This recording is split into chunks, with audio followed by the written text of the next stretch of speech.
Hey, Tim Scoutelas here with Max Digital, and I'm joined by my good friends, Ed Single and Ty Fleming. Ed Single is an account executive in the Northeast, been with the company a long time, works with some of our legacy customers in the Northeast and Mid-Atlantic. Is that about right, Ed? Yeah, that's correct. Yeah, and Ty Fleming, also been with the company a long time. You've worn many hats at Max Digital. You're an account executive working with accounts mostly in the Mid-Atlantic and maybe some in the Southeast too? Correct. Yep, mostly Mid-Atlantic. Great. So we're talking today about things that we've seen change in the auto industry from our perspective over the last 18 to 24 months. And what I wanted to ask you guys about was, there's this, there's definitely a inventory shortage, right? I mean, that goes without saying as a result of all this stuff. We've talked about that.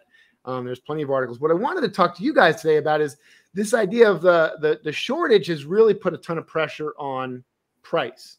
And let me ask you, Ty, what are you seeing out there with regards to price? Are dealers really pushing the envelope on pricing, both new and used cars today? Oh, gosh, absolutely. I actually had a friend just moved to Florida. She hasn't bought a car since college. She's recently just talking to me about how she should try to, haggle, beat them up on price. Of course, she came to me because she knows I work the industry. And I'm like, listen, you're not in the driver's seat right now. There's not a whole lot that you can do. These guys, they can sell above MSRP and they can get away with it right now, both on new and pre-owned side. So, yeah, I mean, the drivers or the dealerships are able to really sell it for whatever they want to right now. Yeah. So selling over MSRP, Ed, what are you seeing out there? And, should dealers, be cautious, or is this something you think that, it's a free market economy? Let's go for it. I mean, it is a free market economy, but I think most dealers are paying attention to what they're charging relative to new cars because they don't want to alienate their customers in the future. So I think you have kind of two varying points of view here. One is, hey, I've only got 10 to 20% of my normal allocation on the lot. I don't foresee anything happening over the next 12 months that's really going to effectively change what's going on in the marketplace due to some increased pent-up demand, because we've seen an incredible amount of lease buyouts because you just can't replace that lease with another new car. So what we're really seeing is this kind of divergence, right? Many dealers are willing to add $5,000, $10,000, $15,000 above MSRP, depending on the vehicle, and then other dealers are more worried about the future and their customer base and says, you know what, we're just going to sell at MSRP. It's a fair value, but there's no doubt there's some gouging going on out there. I just saw a Ford Bronco that was stickered at $63,000 with a $72,000 addendum on it. Right? Isn't that crazy? I mean, it is absolutely insane. Absolutely insane. At the end of the day, though, I think dealers do have to kind of balance what they have coming into inventory.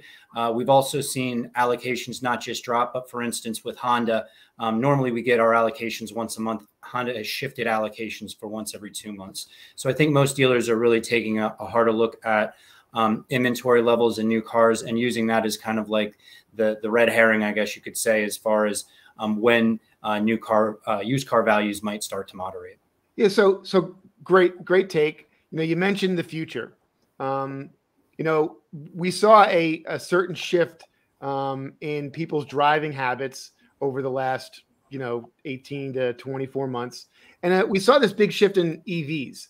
What are you guys hearing, Ty, specifically out there on dealers? Are they selling these cars used?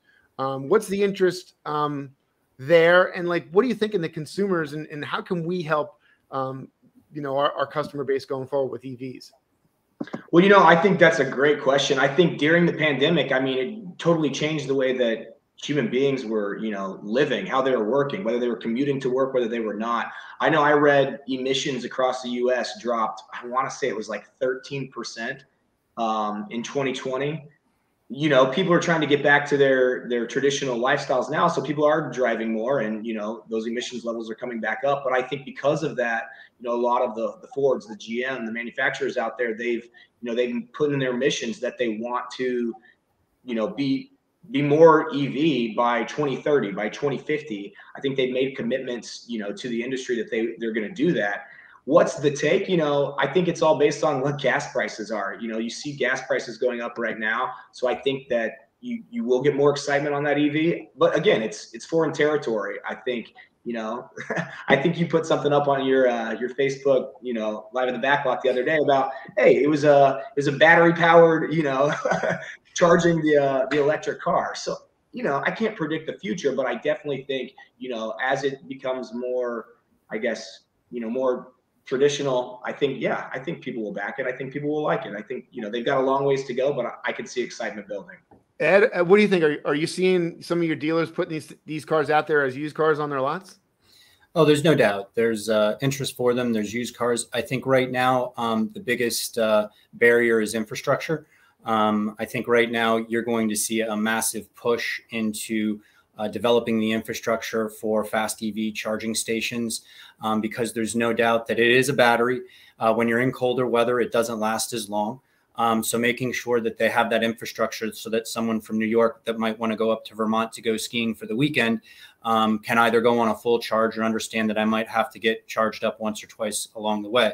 So I think that, lifestyles and habits will evolve as EVs will. But I think there's also another component to this that most people aren't taking a look at and thinking about. And I think it's a twofold component. First of all, most of our dealers make an incredible amount of money in parts and service. And I talked to a Tesla customer, quite a few actually over the past few years, and asked them and, said, what is your service like on these? What, outside of brakes, which, don't wear nearly as much as it seems that brakes do on the traditional car, updates come through the computer, right? So think of downstream, think of all of the how we source our components on our traditional combustion vehicles. Think of how many little gaskets, tubes that are connecting the alternator, not the alternator, you're going to have an alternator. No, but I get the idea, right? These cars just don't brake like traditional combustion engines do. And they don't have the parts in them that traditional cars do. So, these supply chains right now, there are an incredible amount of people that make their living off of little gaskets in these cars, off of hoses and tubes that are built into these cars. As those dissipate, it's going to be interesting to see what the industry looks like, because EVs are obviously, you have little motors on 1, 2, 3, and maybe on some of these trucks up to 4 wheels, and that's it. You don't have the traditional need for a radiator and an engine and all of the components that traditionally break down in cars, because these are mechanical things. Yeah. So I think it's a bigger picture to take a look at, but I think adoption will come as the infrastructure grows. So yeah, great takes, guys. Listen, as we wrap up, so what you've seen from and heard, and we're all in dealerships every week talking to guys. Anything that you could share with the listeners and the guys online, that some best practices you took from the last 18 to 24 months and things that they could work and try and improve on, in going into 2022? Ty? I mean, I think, I always say this in every aspect of my life, control what you can. There's going to be many aspects of the industry that we can't control. So just work with what you can work, train your employees well. Make sure that you're merchandising your vehicles well. That's something that you are totally capable of, handling and excelling at. Make sure you merchandise well. Make sure your vehicles stand out well online. You're competing with the Carvanas of the world. You're competing with Driveway. How do we stand out in a crowd? Continue doing the things well that you can. Merchandise, staff well, train those individuals, make them good at what they do. Ed? Yeah, I totally agree with Ty. I mean, the fundamentals are huge right now, because eventually, whether it's 6 months or a year from now, used car prices will start to come down. So don't forget, don't worry about buying cars right now. You got to buy them. You can't sell what you don't have on your lot.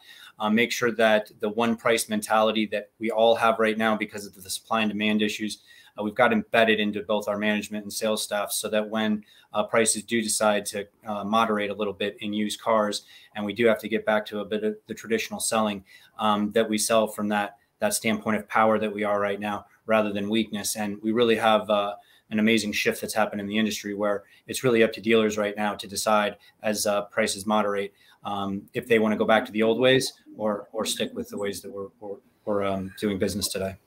Hey, great takes, guys. I can tell you, thank you for all you do. I know your dealers appreciate it. You guys do a fantastic job. Enjoy the rest of your year, all right? Thanks, Tim. Love what you're doing. Thanks, guys. See you guys.